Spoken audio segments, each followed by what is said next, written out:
Bonjour, bienvenue dans cette partie du coup sur les images en Bootstrap. Dans cette partie du coup, nous allons voir quelques classes Bootstrap qui permettent de mettre en forme les images, les figures, les carousels. Alors déjà, nous allons commencer par les images. Alors je suppose que nous voulons insérer une image dans notre page web. Bon, nous allons déjà créer ici une ligne dans notre container. Et maintenant, dans la ligne, nous allons créer une colonne. Donc div, voilà, col, comme ça. Et à l'intérieur, maintenant, nous allons mettre notre image. Une image, voilà. Et puis ici, nous allons mettre l'image comme ça. Alors moi, j'ai déjà créé un dossier image dans lequel j'ai mis deux images. Donc, vous pouvez aussi faire de la sorte. Donc, déjà, nous allons venir sur une image et nous allons cliquer Copy Project Path. Nous allons le mettre là directement. Et ce que nous allons faire déjà ici sera simplement d'actualiser et on voit correctement notre image. Sauf que l'image ne tient pas sur la page. Donc, il y a des parties de l'image qu'on ne voit pas. Et donc, par défaut, les images ne sont pas responsives en Bootstrap. Il faut définir une classe pour rendre les images responsives. Donc, pour le faire, nous allons définir la classe qui s'appelle img fluid. Et donc, cette classe permet de rendre l'image responsive. Lorsqu'on actualise, vous voyez, donc ça tient bien sur l'écran. On peut voir ça sur portable. Lorsqu'on va venir ici, voilà, sur portable, on voit que l'image tient correctement sur l'écran. On peut vouloir aussi insérer une bordure à l'image. Et là, on peut aussi utiliser la classe img. Voilà, thumbnail, comme ça. Lorsqu'on regarde ici, on actualise.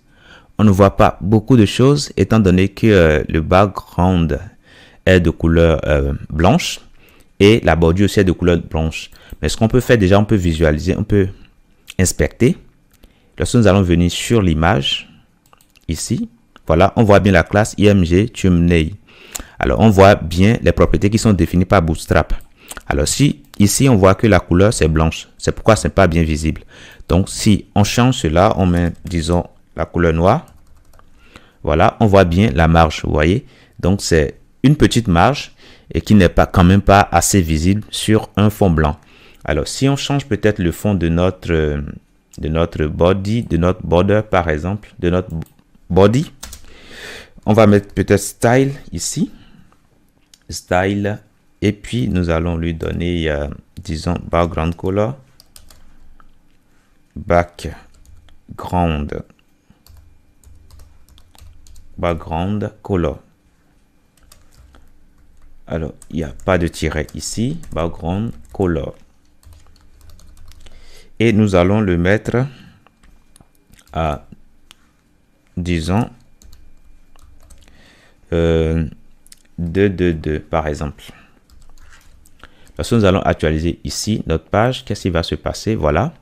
Donc, le fond est pratiquement noir. Mais cela nous permet de bien visualiser quand même l'effet de img thumbnail. Donc, ça crée effectivement une bordure. Et ça rend quand même l'image quand même assez plus visible et beaucoup plus designé.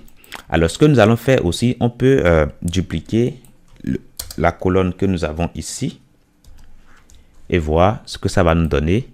On voit bien les images qui tiennent sur la même ligne et qui partagent équitablement les colonnes, les unités définies pour les colonnes. Donc, lorsqu'on va faire autant, on aura autant d'images sur la ligne. Donc, voilà comment on peut déjà créer une image. Avec img fluid, on rend l'image responsive. Avec img thumbnail, on essaie de créer une bordure qui va entourer l'image. Maintenant, imaginez maintenant que nous voulons peut-être flotter l'image à gauche ou à droite. Alors, déjà, nous allons déjà enlever ce que nous avons ici, ce que nous avons ajouté. Voilà, nous allons les enlever. Et je suppose que nous avons une image comme ça à l'intérieur de notre colonne ici. Et nous allons aussi ajouter une autre image. Donc, on va prendre tout ceci, on copie et nous allons simplement coller là. Alors, nous allons changer l'adresse. Comme la deuxième image, c'est gueule 1. Bon, on va faire ça. On va actualiser ici. Et voilà, on a image 1 et l'image 2. Maintenant, bon, on peut mettre aussi tout simplement une largeur pour que ça puisse tenir sur la même ligne, les deux. Alors, on actualise et voilà, ça marche bien. On a nos images qui restent bien sur les mêmes lignes. Alors, ce que nous voulons faire maintenant, c'est de flotter une image à gauche et l'autre à droite. Alors, l'image que nous avons ici, nous pouvons flotter ça à gauche en utilisant la classe float right. Float right, comme ça. Lorsqu'on va actualiser ici, qu'est-ce qui se passe?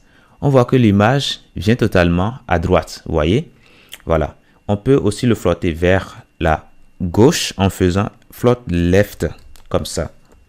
Lorsqu'on actualise, on voit que l'image vient totalement à gauche.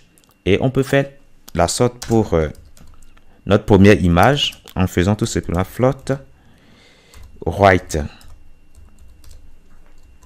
Et lorsqu'on va actualiser, on voit que les images changent de place, vous voyez.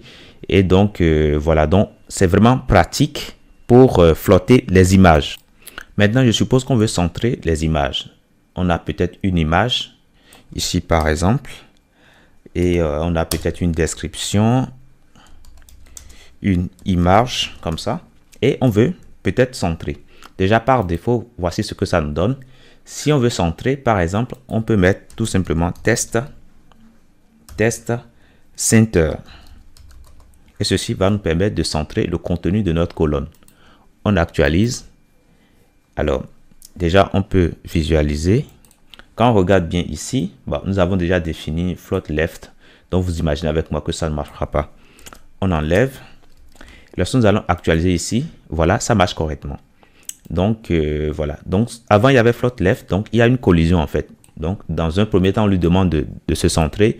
Dans un deuxième temps, on lui demande de flotter vers la gauche. Et donc, du coup, c'est le deuxième qui l'emporte. Et donc, c'est pourquoi il faut vraiment faire attention à ça. Donc, sinon, là, ça marche correctement. Donc, voilà, ça flotte bien au milieu. Donc, voilà comment on peut centrer déjà une image, le contenu d'une colonne. Alors, pour finir avec cette partie, je vais parler des figures, des schémas. Comme en HTML, on peut insérer une figure dans une page web. Et donc, pour le faire, déjà, on utilise la balise figure. Comme en HTML, figure. Figure, comme ça. Voilà. Et donc, à l'intérieur, on peut tout simplement insérer notre image. Image. Ce sera l'image de tout à l'heure. Hein. Donc, nous allons tout simplement prendre à nouveau. Voilà l'image. Et puis, on va ajouter la légende. Donc, on va mettre figure, fig caption. Voilà. On va mettre image de jeune fille. Voilà. Lorsqu'on va actualiser ici, qu'est-ce qui va se passer? Déjà, nous n'avons pas mis la classe pour l'image pour rendre ça responsive. Classe img fluide. Voilà. Lorsqu'on va actualiser ici, voilà, ça marche bien, on voit bien l'image. Maintenant, ce qu'on peut faire, bah, on va déjà un peu réduire cela. Width.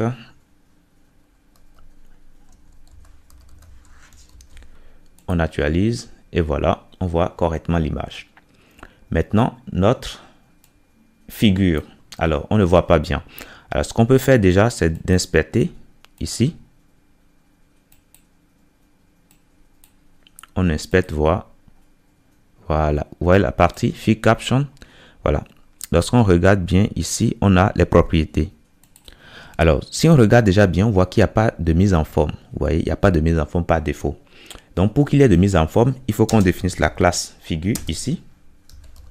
Figure comme ça.